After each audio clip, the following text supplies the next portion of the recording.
जय हिंद साथियों, fin IAS के यूट्यूब चैनल पे आप लोगों को स्वागत है। आज हम देख रहे हैं हिंदी साहित्य का वीडियो लेक्चर संख्या 19। और आप लोगों को मालूम होना चाहिए कि हमारा प्रश्न पत्र 1 के अंतर्गत खंड क कंप्लीट हो चुका है।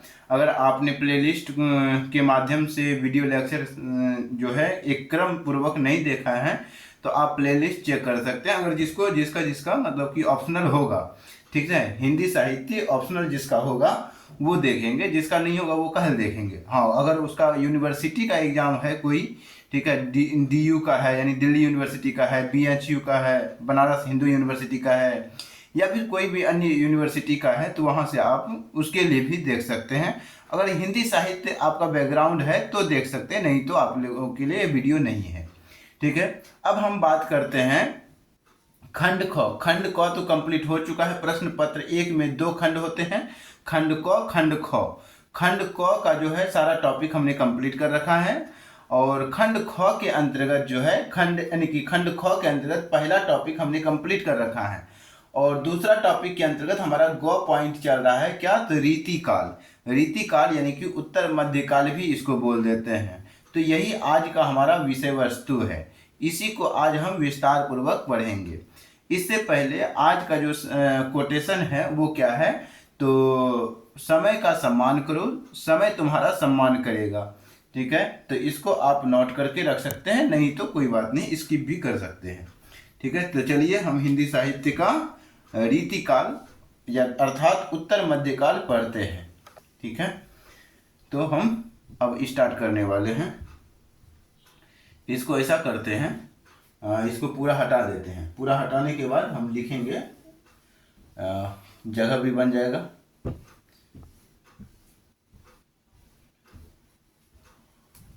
आई होप कि आपने हेडिंग दे दिया होगा। ठीक है, अगर आपने हेडिंग दे दिया था तो दोबारा हेडिंग देने की जरूरत नहीं है।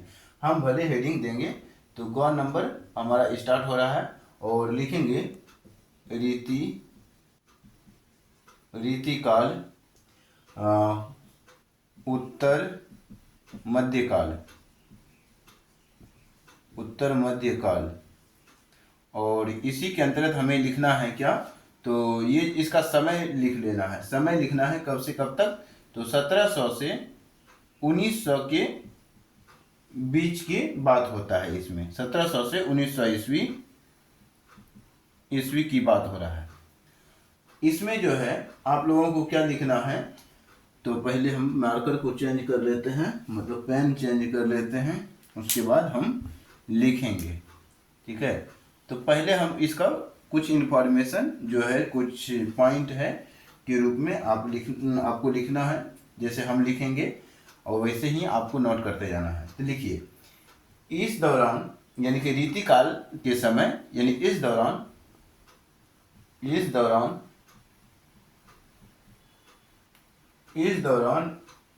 कवि, यानी कि इस काल के कवि, या इस दौरान, या इस काल के कवि कर दीजिए, सॉरी। ठीक है, माफ़ी चाहूँगा। ठीक है, भाषा सटीक नहीं बैठेगा तो फिर दिक्कत हो जाएगा, आप लोगों के लिए ही दिक्कत हो जाएगा, इसीलिए हम इसको हटा देते हैं जहाँ पे उटपटांग भाषा है। अगर आप लिख लिए होते हैं तो आपको सीधा कलम चला देना, ऊपर से गिजमी नहीं करना है, ताकि कॉपी भी खराब आपका नहीं होगा। तो लिखिए, इस काल में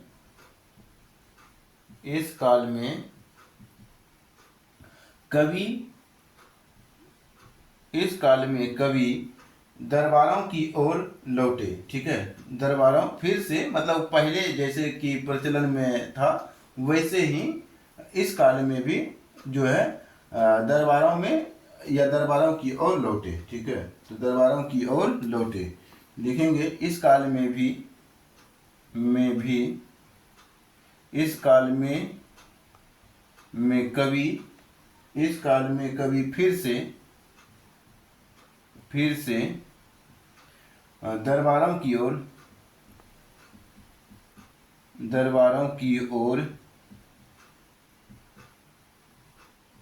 लौटे। ठीक है, लौटे। फिर यहाँ पे पूर्ण विराम देंगे और लिखेंगे मुगलों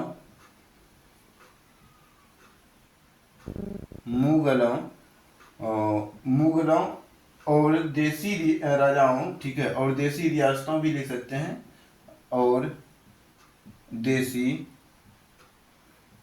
देसी राजाओं, देसी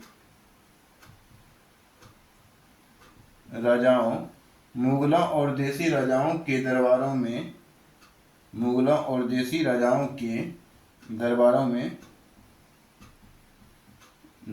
में विलासिता का माहौल था। विलासिता का माहौल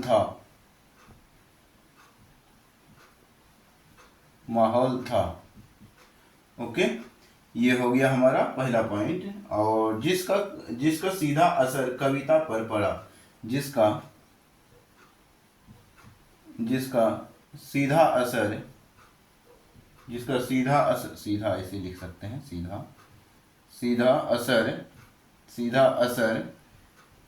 जिसका सीधा असर रीति काल की रचनाओं पर पड़ा, ठीक है, जिसका सीधा असर रीति काल की रचनाओं पर पड़ा, ठीक है, ऐसा आप लिख सकते हैं। फिर प्रमुख साहित्यिक प्रवृत्तियों की अगर हम इसमें बात करेंगे तो इसमें प्रमुख साहित्यिक प्रवृत्तियां देखते हैं, क्या क्या है प्रमुख साहित्यिक प्रवृत्तियां। स्टार पॉइंट देके भी लिख सकते हैं आप, प्रमुख साहित्यिक प्रवृत्तियां। प्रमुख साहित्यिक प्रवृत्तियों में आप लिखेंगे कि प्रमुख साहित्यिक प्रवृत्तियों में आप लिखेंगे श्रृंगारिता की प्रधानता थी, ठीक है, श्रृंगारिक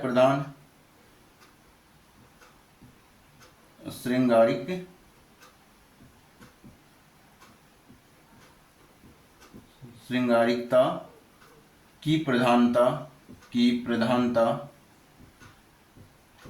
प्रधानता थी। दूसरा बात आप क्या लिखेंगे इसमें मतलब इसमें हम बताएं श्रृंगारता की प्रधानता के बारे में, तो आप लोगों को मालूम होगा कि इस काल का जो मुख्य विषय वस्तु होता था स्त्री की सौंदर्य, यानी कि नख शिख वर्णन, और नायक नायिका भेद था, यानी कि कविता में विलासिता और कामुकता का प्रभाव अधिक देखने के मिलता था। तो इसी को बोल देते हैं श्रृंगारिकता की प्रधानता। हालांकि हम इसके बारे में भी लिख देंगे, चिंता करने की बात नहीं है। और लक्षण ग्रंथों का निर्माण लिखेंगे, लक्षण ग्रंथों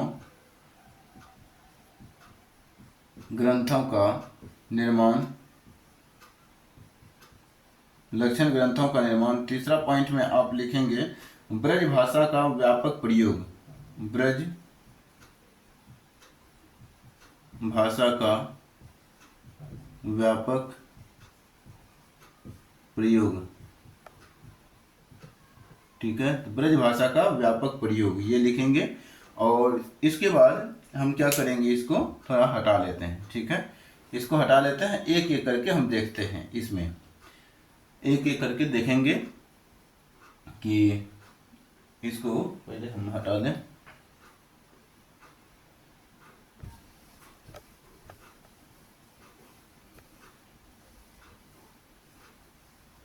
इसको आप लिख लिए होंगे, नहीं लिख रहे हैं तो बाद में लिख लीजिए, मतलब स्क्रीनशॉट भी लेकर के रख सकते हैं, पीडीएफ बना सकते हैं, फिर आप भी टीचर बन सकते हैं, पढ़ा सकते हैं, ठीक है। तो लिखेंगे अगला पॉइंट में श्रृंगारिकता की प्रधानता, ठीक है, श्रृंगारिकता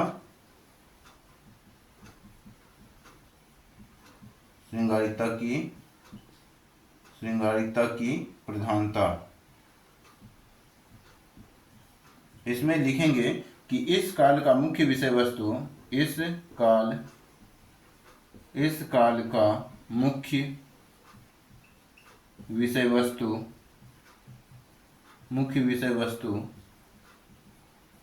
इस काल की मुख्य विषय वस्तु स्त्री सौंदर्य या फिर स्त्री, हाँ ठीक है, कोई दिक्कत नहीं। स्त्री का सौंदर्य लिखें या फिर स्त्री सौंदर्य, सौंदर्य, स्त्री सौंदर्य कमा नख सिख, नख यानी कि नाखून, ठीक है, नाक मतलब पाँव से लेकर के सिर तक, तो नख सिख, ठीक है, नख सिख, वर्णन, वर्णन और नायक नायिका, नायक नायिका, नायक नायिका भेद, नायक नायिका भेद, या कविता में, कविता में विलासिता, कविता में विलासिता और कामुकता,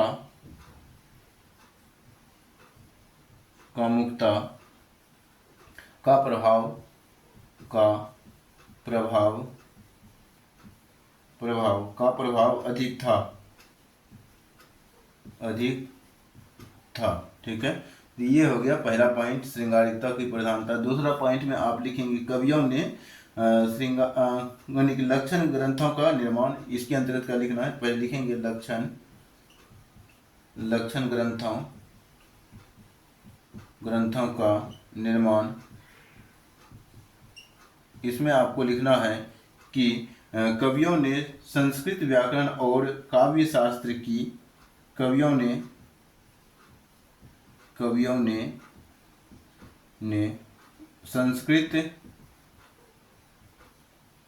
संस्कृत व्याकरण,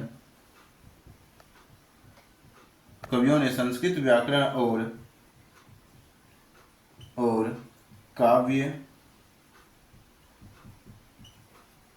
काव्य शास्त्र की नकल की, नकल करते हुए, नकल करते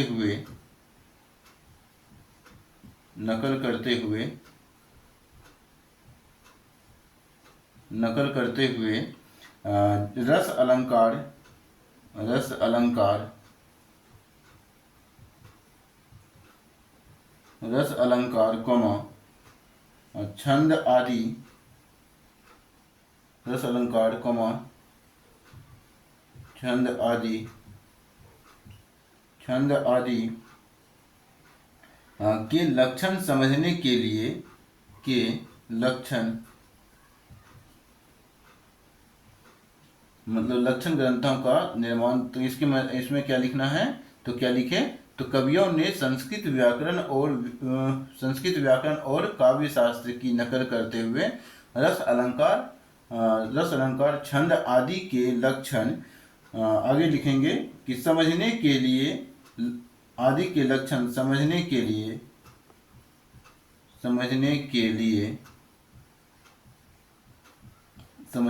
लिए ग्रंथ लिखे,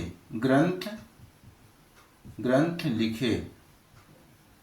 उदाहरण अगर देना हो तो यहाँ पर उदाहरण दे देते हैं, जैसे केशवदास चिंतामणि, ठीक है, जैसे केशवदास चिंतामणि,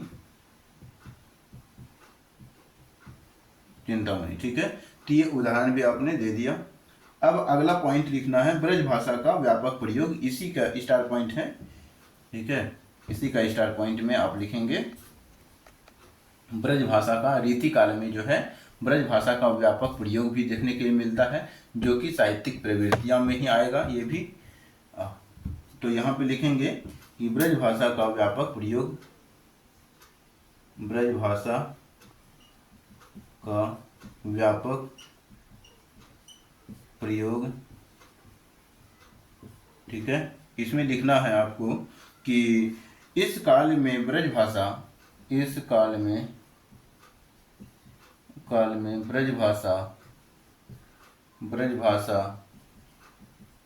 इस काल में ब्रज भाषा अत्यंत कोमल मधुर और अत्यंत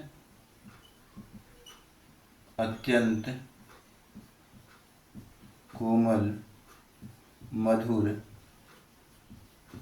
अत्यंत कोमल, मधुर और कलात्मक होकर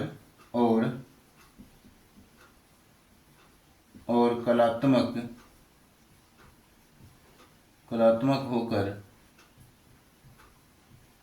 कलात्मक होकर पूरी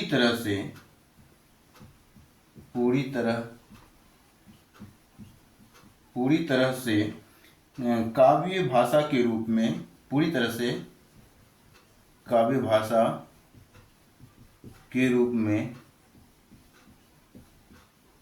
काव्य भाषा के रूप में स्थापित हो गई,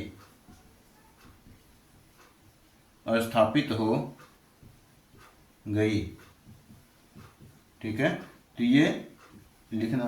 अगला पॉइंट लिखेंगे, मतलब ब्रज भाषा का व्यापक प्रयोग में हमने देख लिया है। अब जो है चमत्कार प्रदर्शन, यानी कि एक दो और साहित्यिक प्रवृत्तियां आपको लिखना हो तो लिख सकते हैं, ठीक है। हालांकि 3 प्रवृत्तियां भी आप साहित्यिक प्रवृत्तियां में लिखेंगे तो वो चल जाएगा। तो 1-2 पॉइंट और भी लिख लेना बेहतर रहता है साहित्यिक प्रवृत्तियों में। 2 पॉइंट और लिखेंगे साहित्यिक प्रवृत्तियों में। लिखेंगे चमत्कार प्रदर्शन और कला पक्ष पर बल। लिखेंगे चमत्कार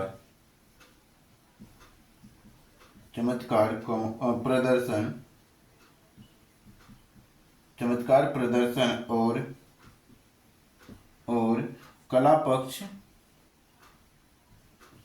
पक्ष पर बल। कला पक्ष पर बल, इसमें लिखेंगे यानी भावों से ज्यादा, इसी से लिखेंगे, ठीक है। अभी चेंज नहीं करना है। लिखेंगे भावों से ज्यादा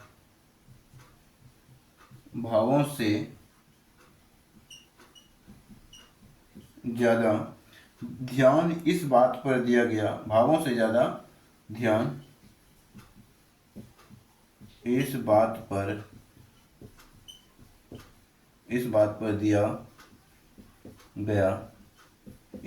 पर दिया गया कि कविता कितनी सजी धजी है। कविता कितनी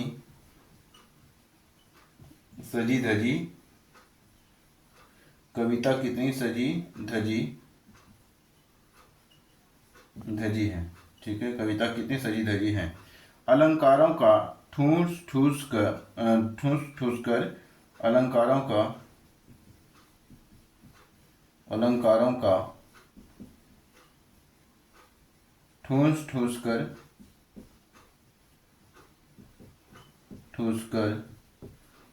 का ठूस ठूस कर प्रयोग किया गया। ये हो गया पॉइंट हमारा। अगला पॉइंट लिखेंगे मुक्तक काव्यों की रचना। मुक्तक काव्यों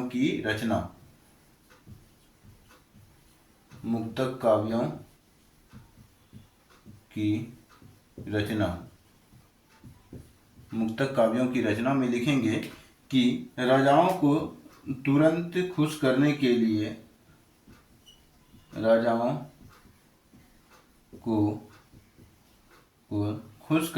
या तुरंत खुश करने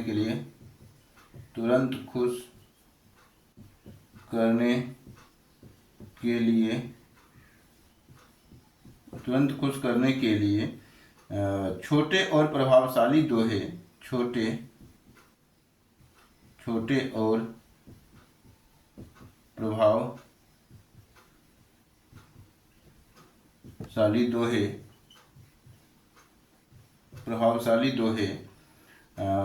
दोहे व सवैये लिखे गए।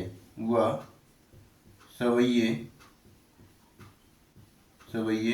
यानी कि जैसे बिहारी के दोहे, ठीक है। सवैये लिखे गए, ठीक है। अगर आप पीछे के वाले से वीडियो से देखेंगे तो सारी पॉइंट आपको क्लियर हो जाएगा।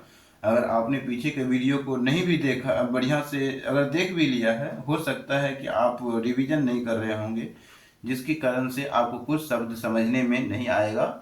अगर आप रिवीजन भी करते चले जाएंगे तो आपका जीवन आसान हो जाएगा और पहले तो पूरा वीडियो हम यही कहेंगे कि आप अगर इसको देख रहे हैं तो पहले देख लें, अगर समझ रहे हैं कैसे पढ़ाया जाता है तो आप पहले देख लें, समझ लें, उसके बाद आप सारा वीडियो नोट्स बनाते हुए अगर लिखेंगे पढ़ेंगे तो समझ में सारी पॉइंट आ जाएगा। जो चीज़ हमने समझा दिया है बता दिया है उसको हम बार बार रिपीट नहीं करेंगे। आई होप कि आप लोग समझ गए होंगे। अब हम चलते हैं रीति काल में जो सिलेबस दिया हुआ है उसकी चर्चा करते हैं, ठीक है। हालांकि रीति काल के बारे में अगर हम सिलेबस को पढ़ते हैं पहले तो हमें पहले उस काल के बारे में थोड़ा बैकग्राउंड पहले रखना पड़ेगा, उसके बाद हमें सिलेबस पढ़ना होता है, ठीक है। सिलेबस तो हमारा सिलेबस ही है रीति काल। रीति काल है तो रीति काल का डायरेक्ट आपको सिलेबस जो है पढ़ना तो है ही है, लेकिन करना क्या है, आपको रीति काल से संबंधित कुछ और भी पॉइंट पहले बैकग्राउंड समझना होता है। तो रीति काल का बैकग्राउंड आपने समझ लिया है। अब जो यूपीएससी में सिलेबस दिया हुआ है वो देख लेते हैं क्या दिया हुआ है। रीति काल से संबंधित सिलेबस क्या है, तो देखिए रीति काल से संबंधित जो सिलेबस है इसमें कहा गया है रीतिबद्ध काव्य पढ़ना है। रीतिबद्ध काव्य,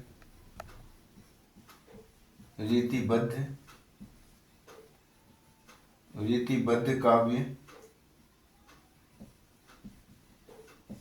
एक हो गया रीतिबद्ध काव्य और दूसरा हो गया यानी रीति काव्य। पहले रीति काव्य, रीतिबद्ध काव्य, एक मिनट, रीति काव्य पहले है, रीति काल से संबंधित रीति काव्य,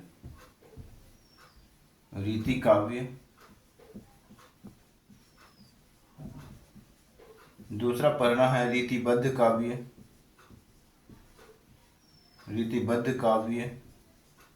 तीसरा पढ़ना है क्या, तो रीतिबद्ध काव्य के बाद रीति मुक्त काव्य,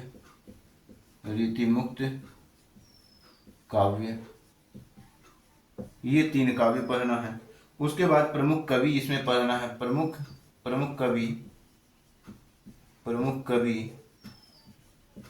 कवि की अगर हम बात करें तो इसमें केशव, बिहारी,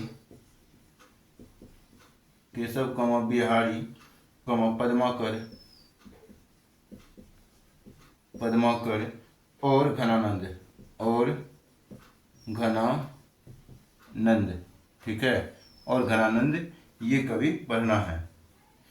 अब हम चलते हैं इसके बारे में, अब पढ़ना चालू करते हैं, स्टार्ट करते हैं। तो हमें लिखना क्या है, रीति काल साहित्य का वह काल है। अगर हमें इसको पढ़ना है पहले रीति काल के बारे में थोड़ा लिखते हैं। तो रीति काल हिंदी साहित्य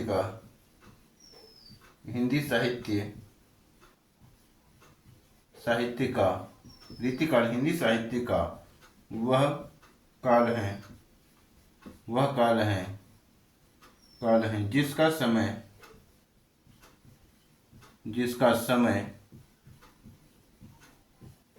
समय लगभग 1700 से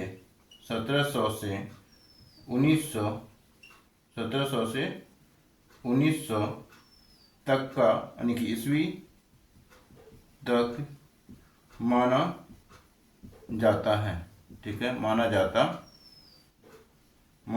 है। इस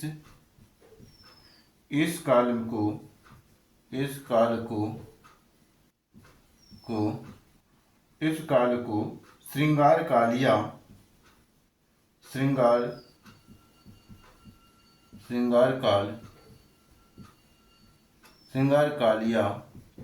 या अलंकार काल,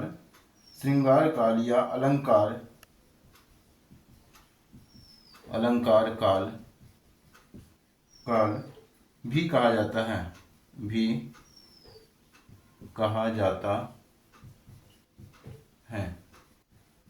मतलब अलंकार काल भी कहा जाता है। ये हो गया। उसके बाद आप कॉमा देके लिखेंगे क्यों कहा जाता है, तो क्योंकि इस युग में या इस काल में भी लिख सकते हैं, अधिकांश कवियों ने अधिकांश कवियों ने श्रृंगार रस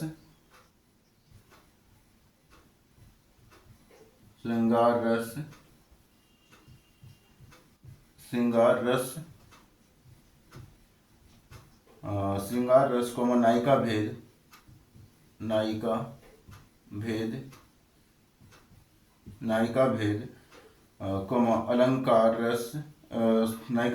अलंकार रस और अलंकार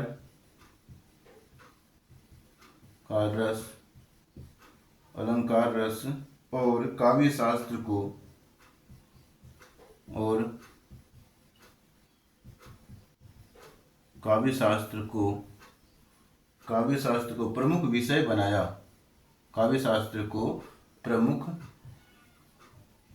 प्रमुख विषय बनाया।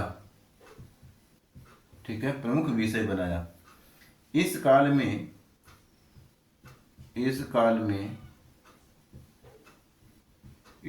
में कविता का उद्देश्य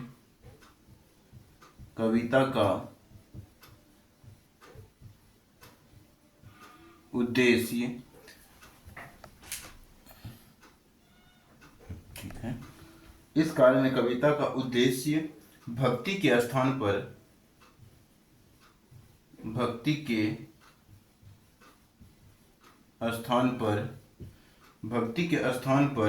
काव्य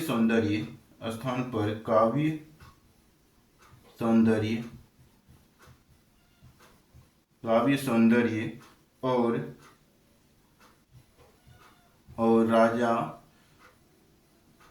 राजाश्रय, मतलब राजा के द्वारा लिया गया आश्रय, यानी कि राज दरबार में जो आश्रय लेता था कवि लोग, तो राज्याश्रय प्राप्त करना था।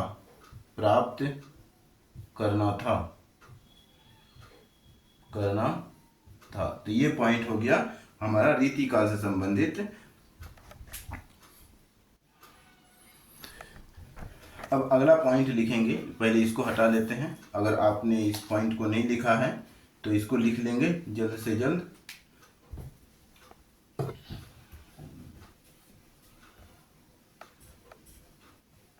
ये आप सिलेबस में देखेंगे तो आपको डायरेक्ट देखने के लिए मिल जाएगा, ये पूरा का पूरा पॉइंट ही देखने के लिए मिल जाएगा। तो इसी कारण से हम पूरा पॉइंट को लिख दिया है, ताकि आपको किसी भी प्रकार से किसी भी दुविधा का सामना ना करना पड़े। तो लिखेंगे इस काल में, आगे लिखेंगे अगला पॉइंट देखें, इस काल में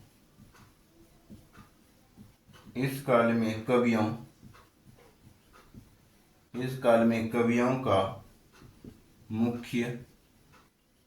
मुख्य उद्देश्य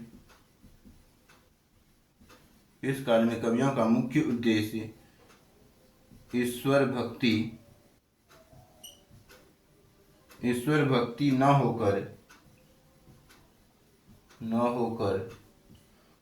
काव्य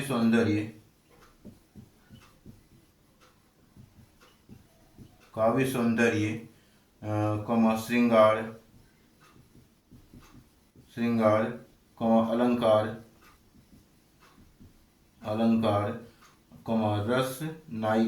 रस नायिका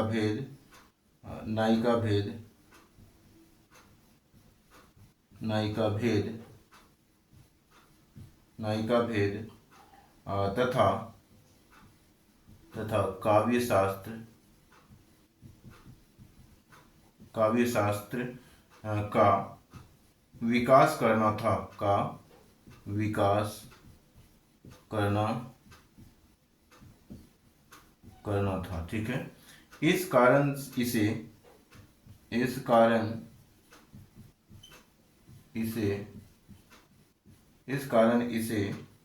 श्रृंगार काल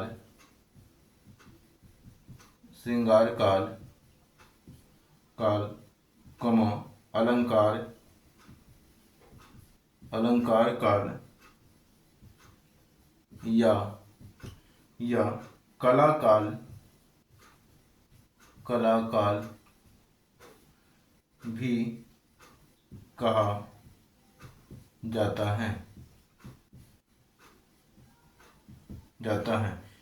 क्वेश्चन बनाने का ना यहाँ से भी बनाया जा सकता है। ठीक है, क्वेश्चन पूछेगा कि यानी कि रीति काल को अलंकार काल, श्रृंगार काल या कला काल भी कहा जाता है ना। समीक्षा करें या टिप्पणी करें या कुछ भी ऐसे ही बना करके आपको दे सकता है क्वेश्चन।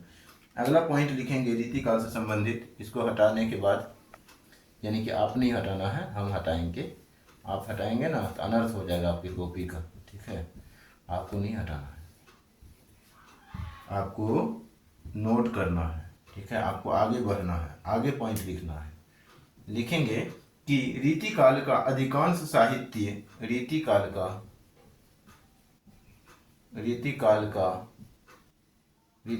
हाँ ठीक तो था, रीतिकाल का अधिकांश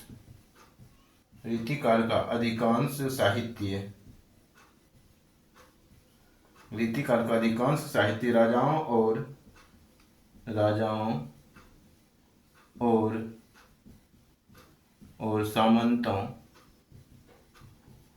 सामंतों के आश्रय में लिखा गया। सामंतों के आश्रय में लिखा गया। ठीक है, लिखा गया, इसलिए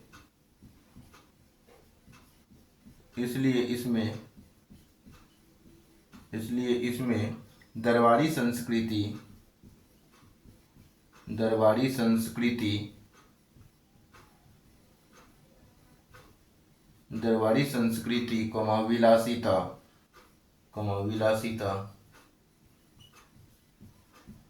विलासिता, प्रेम,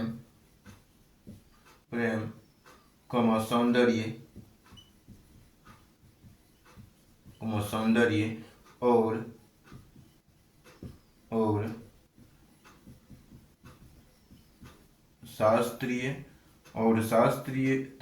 शास्त्रीयता का प्रभाव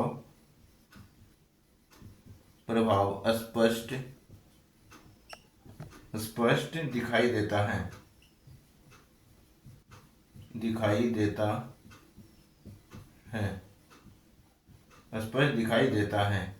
इस काल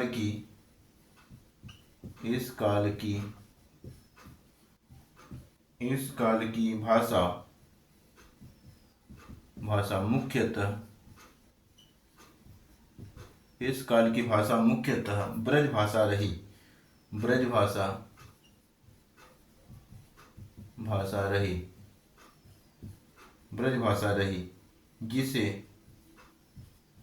जिसे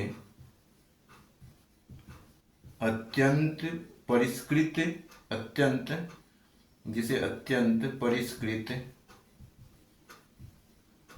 परिष्कृत, ठीक है, ऐसे ही लिखा जाएगा, परिष्कृत और मधुर रूप में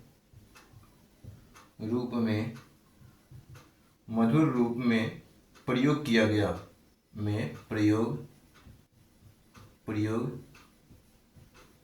गया। ठीक है, तो ये हो गया हमारा पॉइंट।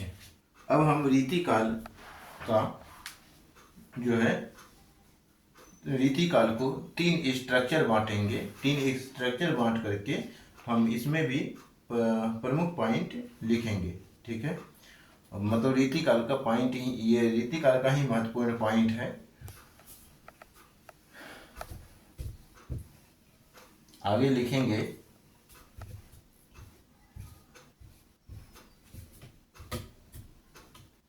रीतिकाल से संबंधित पॉइंट। तो यहाँ पे रीतिकाल लगाएंगे। रीतिकाल, अगर हमें स्ट्रक्चर देखना हो तो स्ट्रक्चर देखेंगे। परिचय 1 नंबर। अगर लिखना हो रीतिकाल से संबंधित निबंध अगर दे दिया, छोटा सा निबंध लिखने के लिए, तो आप वैसे भी लिख सकते हैं। जैसे कि यहाँ पे दूसरा पॉइंट दे देंगे हम, क्या, तो प्रमुख विशेषता, और तीसरा पॉइंट आप दे देंगे इसमें प्रमुख धाराएं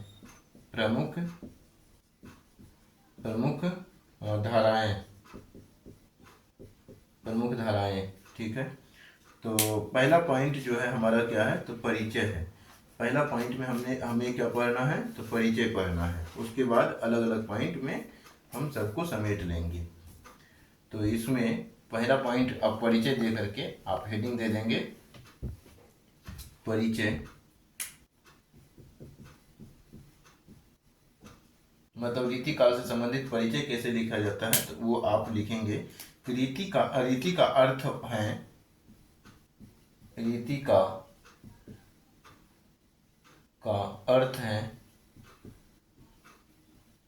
रीति का अर्थ है काव्य। रीति का अर्थ है काव्य रचना, रचना की पद्धति, की पद्धति या शैली। आपने पहले क्या बताया, परिचय के अंतर्गत रीति का अर्थ क्या है, तो काव्य रचना की पद्धति या शैली से संबंध, यानी कि शैली से है, शैली। तो पूर्ण विराम दे देंगे। उसके बाद लिखेंगे अतः, अतः काव्य, अतः काव्य में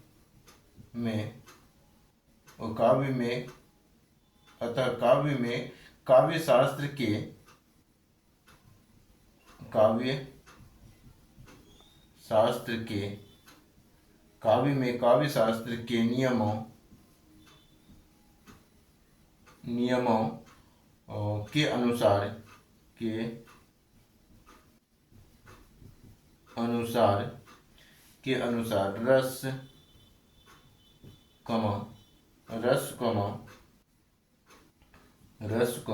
अलंकार, अलंकार, गुण, रीति,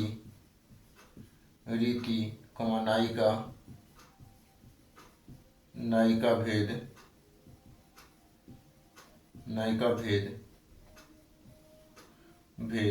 आदि का वर्णन किया जाए, आदि का वर्णन किया जाए,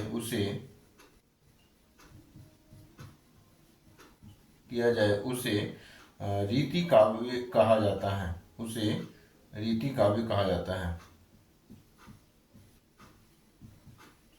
रीति काव्य कहा जाता है। ये हो गया रीति काव्य से संबंधित परिभाषा, रीति काव्य कहा जाता है। ठीक है, तो उसके बाद रीति काव्य कहा जाता है, और रीति काव्य में कवि केवल, यहाँ पे लिखेंगे रीति काव्य में कवि केवल, रीति काव्य में कवि केवल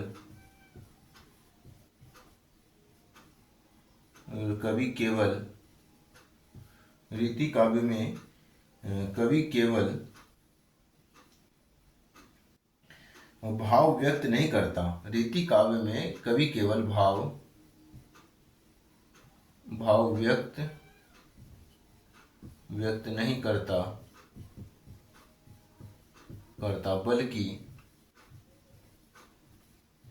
बल्कि यह भी बताता है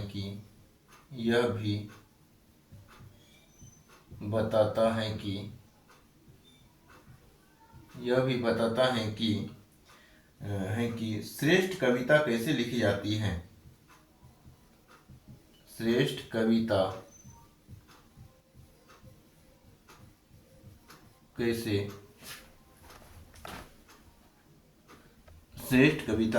लिखी जाती है।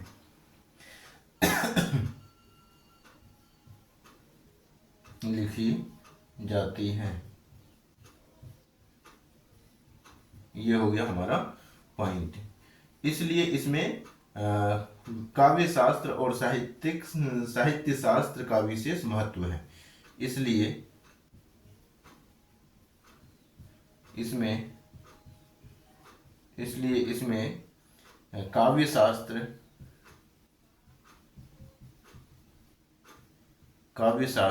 और साहित्य शास्त्र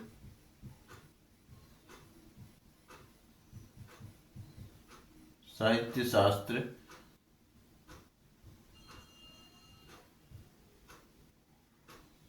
शास्त्र का विशेष महत्व है,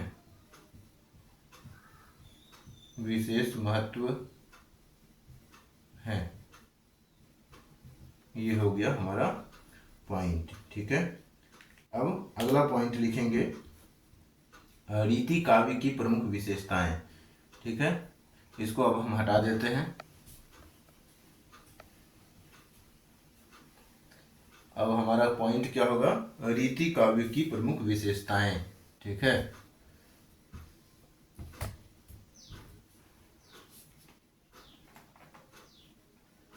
हम क्या स्टार्ट किए हुए हैं, रीति काव्य। तो रीति काव्य की विशेषताएं लिख करके हाइलाइटिंग देंगे। रीति काव्य की प्रमुख